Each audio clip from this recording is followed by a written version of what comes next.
Seminar ang isinagawa ng Highway Patrol Group Zamboanga Sibugay sa pangunguna ng kanilang team leader na si Police Major Romeo B. Orculio at iba pang tauhan ng HPG-PHPT Zamboanga Sibugay patungkol sa road safety, traffic direction and control, rules of traffic enforcer, Republic Act 4136 or the Land Transportation Code at iba pang batas kaugnay dito.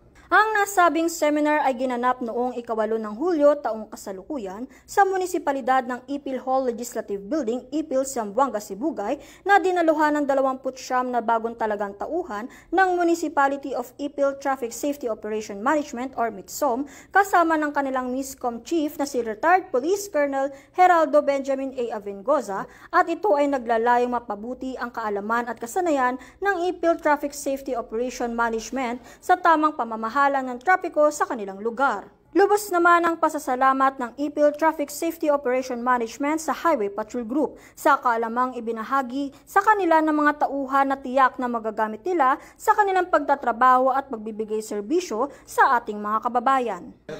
Ako kayo nang pasalamat sa among mga mitso na sila mga idea dili mi maka-dispatch sa ila sa gawas kung without the knowledge.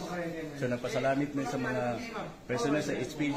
Ang layunin po ng seminar na ito ay ma-impart po namin ang knowledge sa mga bagong appointee para po magkaroon ng edukasyon sa kanilang sarili sa pag-implementar ng batas trapiko. Kami po ay napapasalamat sa pag-imbita ni Mayor bilang guest lecturer sa naturang seminar.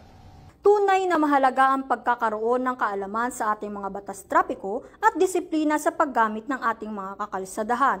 Hindi lamang ang mga mamamayan, lalong-lalo na ang mga kawani ng gobyerno na nagpapatupad nito.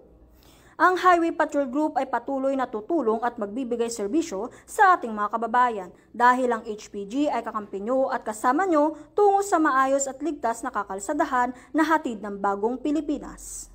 At para sa iba pang balitang dala na serbisyong HPG, tumutok lamang sa aming YouTube channel at Facebook page na Police News Network.